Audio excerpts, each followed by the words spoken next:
ফুলের মতন আপনি ফুটাও গান।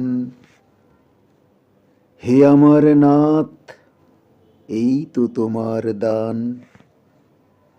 ওগো সে ফুল দেখিয়া আনন্দে আমি ভাসি, আমার বলিয়া উপহার দিতে আসি।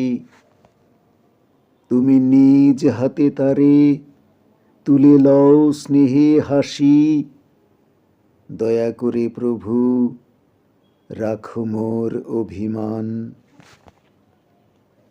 তারপরে যদি পূজার বেলার শেষে এ গান ঝরিয়া ধরার ধুলায় মেশে, তবে ক্ষতি কিছু নাই, তব করতল পুটে অজস্র ধন কত লুটে কত টুটে, তারা আমার জীবনে ক্ষণকাল তরে ফুটে, চিরকাল তরে সার্থক করে প্রাণ।